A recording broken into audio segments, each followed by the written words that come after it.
Nos da mucho gusto poder saludar al doctor Alfredo Ávila, pues es una verdadera eminencia a quien tenemos con nosotros, doctor Alfredo Ávila Rueda, catedrático del Instituto de Investigaciones Históricas de la UNAM. Doctor, qué gusto saludarlo, Raimundo Cruz, gracias a la comunicación y sobre todo las personas que lo escuchan aquí en México y también allá en los Estados Unidos y en muchos otros lugares. ¿Cómo está? Muy buenas tardes y gracias por la comunicación. Raimundo, buenas tardes. Espero que me escuchen bien. Lo escuchamos perfectamente nosotros. Doctor, 12 de diciembre, usted es el experto en este tema. ¿Es una cuestión de religión o es una cuestión de manipulación en los tiempos actuales? A ver, son las dos cosas siempre. Es decir, si hay una tradición popular muy arraigada, es indudablemente el siglo XX mexicano de un fervor guadalupano como nunca se había visto en los siglos anteriores. Es tal el fervor que en el siglo XX se hizo por la Virgen de Guadalupe que la mayoría de las personas cree que desde siempre existió ese fervor. Cuando lo que hoy sabemos es que en la época colonial, por ejemplo, hay otras tradiciones religiosas como la Virgen de Ocotlán o en el norte de México, San Juan de los Lagos, que también eran muy importantes, tan importantes como la de la Virgen de Guadalupe. Eso hay que decirlo, eran tan importantes como la Virgen de Guadalupe. Pero durante el siglo XIX, incluso un poco antes, empezó a haber una campaña política para que la Virgen de Guadalupe se convirtiera en la devoción nacional. Y en el siglo XX el fervor ya es incuestionable, pero entonces yo no puedo decir únicamente que hay manipulación o que hay campaña política y económica, porque al final de cuentas sí hay un arraigo popular, sí hay un arraigo religioso y sí hay una creencia en el guadalupanismo muy, muy fuerte, ¿no? Pero Qué sí es importante. importante decir que es histórico, es decir, que sí hay un proceso mediante el cual esta tradición se fue afianzando, no es que siempre haya sido así. No nos equivocamos al haberlo buscado usted, doctor. Qué importante lo que acaba de decir. En el siglo XX se ha afianzado, esto se ha fortalecido. Ahora, las nuevas generaciones, que ya no creen en muchas cosas, los jóvenes de la actualidad, que ya son muy distintos, y no hablo de los chavitos, 18, no, no, no, los de 20, los de 30 inclusive, aún así, esto se sigue afianzando, sigue fortaleciéndose, doctor, aún con las nuevas generaciones y las nuevas formas de comunicación que tenemos. Sí, claro que sí. Sí, por supuesto, de una manera diferente, de una manera que a lo mejor a nuestros abuelos no les hubiera gustado, pero claro que continúa. Y el fervor lo vemos, tú lo has mencionado hace un momento, cada 12 de diciembre con el fuerte impacto que hay. Ha habido algunos cambios. Por ejemplo, yo recuerdo un viejo historiador norteamericano, William Taylor, que cuando se puso a analizar cómo medir el fervor guadalupano desde la época colonial, pues se le ocurrió ver los nombres que se le ponían a los niños. Y él descubrió, por ejemplo, que en la época colonial el nombre Guadalupe era un nombre masculino, más masculino que femenino, y no era tan común, no era nada común. En cambio, ya a finales del siglo XIX, finales del Porfiriato y en el siglo XX, el nombre Guadalupe se volvió muy común, particularmente para las mujeres. Bueno, ahora lo que estamos viendo es que otra vez es un nombre que está como en retirada, como que ya los padres ya no le quieren poner Guadalupe a sus hijas o a sus hijos. Entonces, es una manera como, pues, muy indirecta de medir un poquito el fervor, ¿no? ¿Cómo voy a ponerle a mi hijo, a mi hija? Y ahora está un poco en retirada ese nombre. Fíjese lo que nos escribe el contador Cosme. La Virgen de Guadalupe no es la mamá de Jesucristo, pero no se contrapone. El contador Cosme de la Ciudad de México. La Virgen de Guadalupe no es la mamá de Jesucristo, pero no se contrapone. Qué interesante lo que nos acaba de decir el contador Cosme. Bueno, es que recordemos que solo hay una Virgen María. Solo hay una Virgen María que tiene distintas advocaciones. Hay, no sé, estoy pensando en España, una Virgen con la que la nuestra está muy emparentada, con la Virgen del Pilar, Claro. del 12 de octubre. Digo que está emparentada porque la tradición de las apariciones es muy parecida. Se le aparece a un pastorcillo, todo esto que conocemos para la tradición mexicana también sucedió en España. Y es la Virgen del Pilar únicamente porque es una Virgen María parada sobre un pilar, nada más por eso.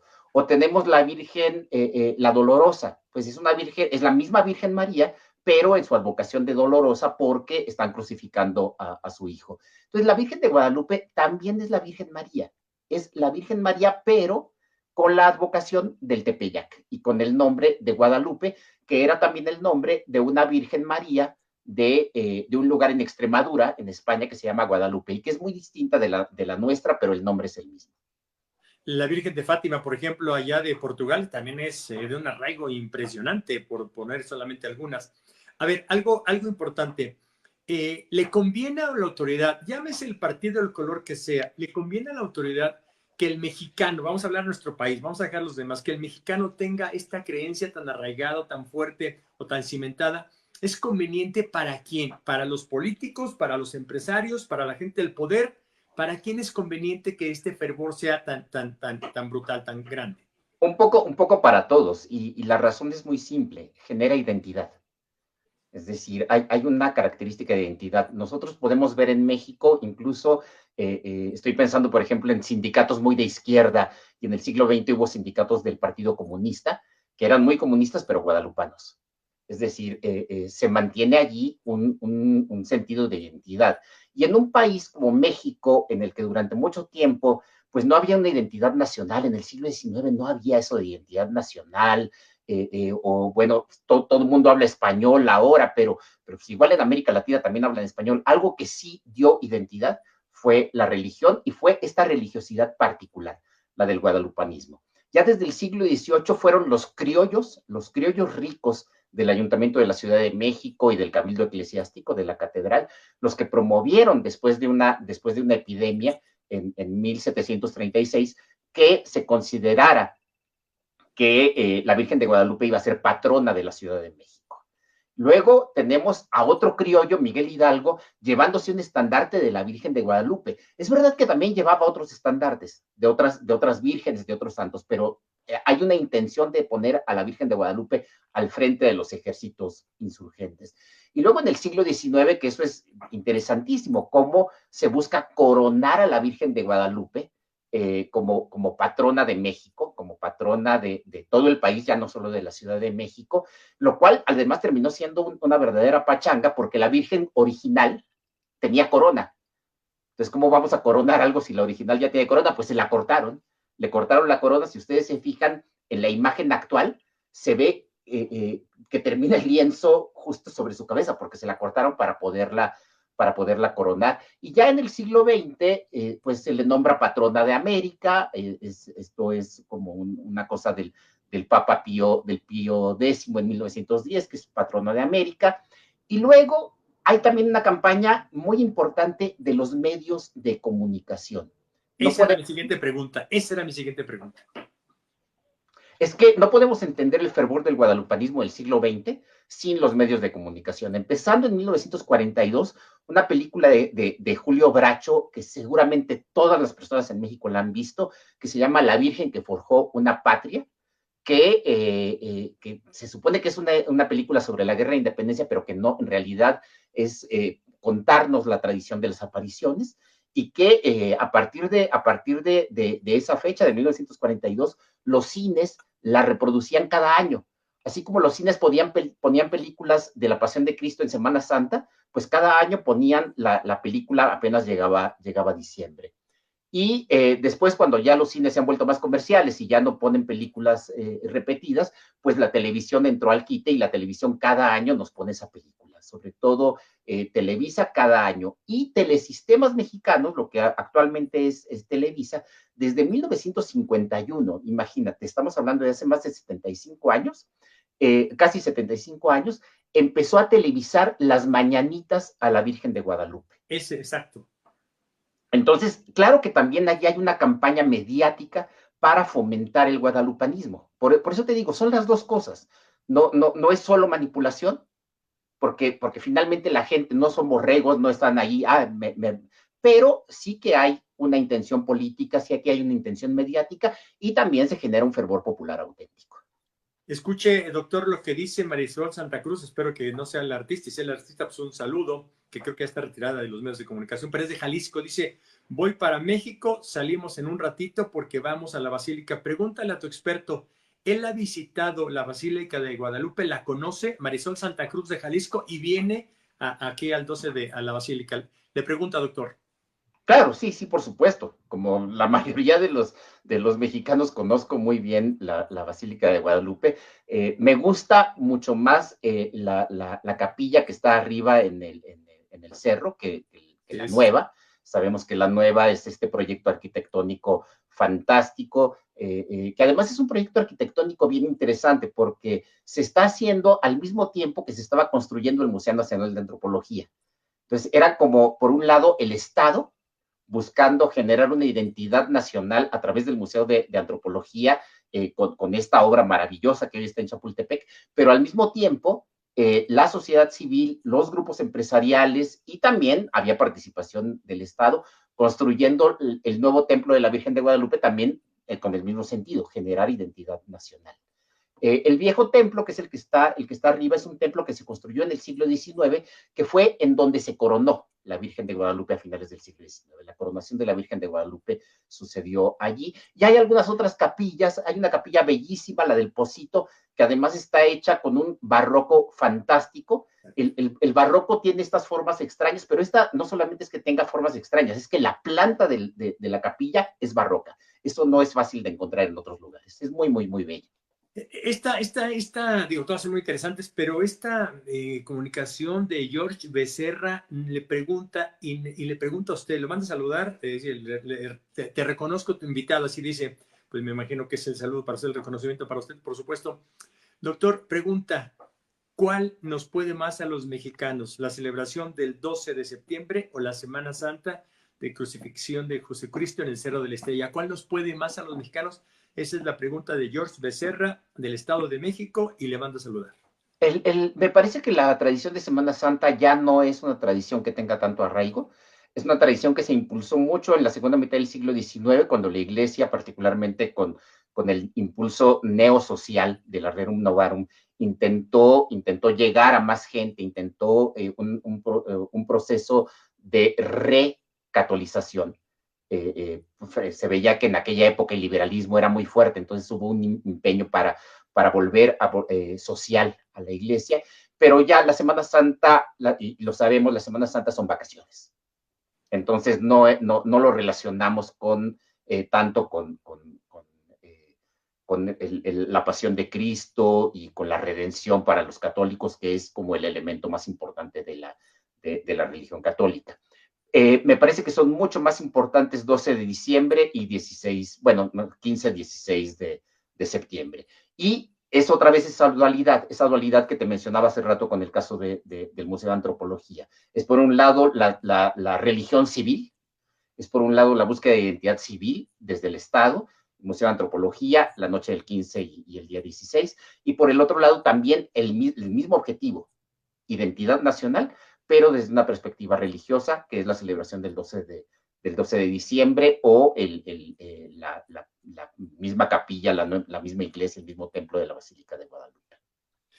La pregunta que le hace Carlota Manso, pregúntale a tu experto por qué no bajó el fervor religioso con el nuevo gobierno que no es católico. Yo creo que se refiere al de López Obrador, que es muy acentuado, que él siempre dijo que no era católico y ahora con la Claudia. Carlota Manso, es buena pregunta esa, creo que es una interesante pregunta. ¿Cuál es su opinión, doctor? A ver, hemos tenido presidentes que se han afirmado ateos. Ernesto Zedillo se afirmaba ateo. O sea, y otros presidentes que se dicen católicos. Hemos tenido presidentes que dicen que no son católicos, que no apoyan a la iglesia, aunque sí la apoyen. López Portillo, por ejemplo, con quien se hizo con quien ocurrió la primera visita de un papa a México. A México. Pero hay que recordar que Andrés Manuel López Obrador, siendo jefe de gobierno de la Ciudad de México, antes de ser presidente, donó terrenos a la Basílica de Guadalupe. Correcto. Sí. Es decir, no tiene que ver con eso. No pensemos que López Obrador se presenta como un político de izquierda, por lo tanto es antirreligioso. No, para nada. Él llevó muy buena relación con la curia eclesiástica, muy buena relación con el cabildo, con la Abadía de Guadalupe, con el gobierno de la Abadía de Guadalupe. Incluso terminó donándole terrenos para ampliar la plaza comercial que está allá afuera y el estacionamiento que está allá afuera. Entonces, yo no diría que es antirreligioso. Ok, yo termino con esto y además agradeciéndole siempre su tiempo, el doctor Alfredo Ávila, pues un hombre que sabe mucho de estos temas. Desde su punto de vista, este fervor, esta creencia, esta fe que tienen los mexicanos y mexicanas, en lugar de descender, ¿viene en ascendencia? Con eso Pues, a termino. ver, es muy difícil decirlo por lo que mencioné hace rato. En términos estadísticos, la religión católica está perdiendo adeptos en términos proporcionales. Cada vez hay más personas que no se declaran católicas, hay personas que se declaran evangélicas o de otros grupos protestantes, hay personas que se declaran simplemente religiosas, pero que no están vinculadas con alguna iglesia. Entonces, no hay allí un crecimiento del fervor. Pero también es verdad, como dije hace rato, que incluso muchas personas que dicen, no, pues yo no soy creyente, yo no voy a la iglesia, tal, pero se identifican con el guadalupanismo porque tiene esta otra característica que tiene que ver con la identidad, como dije hace rato, ¿no? El guadalupanismo es una muestra de identidad. Por eso, muchos de nuestros paisanos o hijos de nuestros paisanos que viven en Estados Unidos se reconocen en la Virgen de Guadalupe. Es también una de las banderas más importantes del movimiento chicano en Estados Unidos, porque tiene que ver con la identidad, más allá de la religión, más allá de las creencias, que es muy importante para mucha gente en México, pero más allá de eso, tiene que ver con la identidad.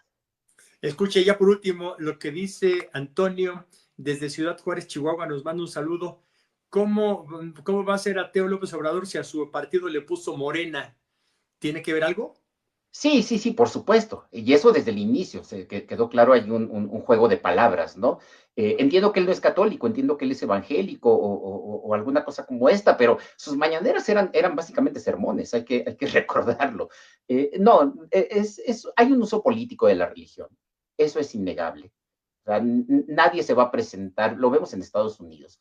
En Estados Unidos todos los políticos diciendo demos gracias a Dios o Dios bendiga a Claro, América claro. o todas estas cosas, aunque por supuesto muchos de ellos ni lo creen, pero hay un uso político de la religión, ¿no? Y no solamente con el guadalupanismo, sino con otras facetas religiosas también.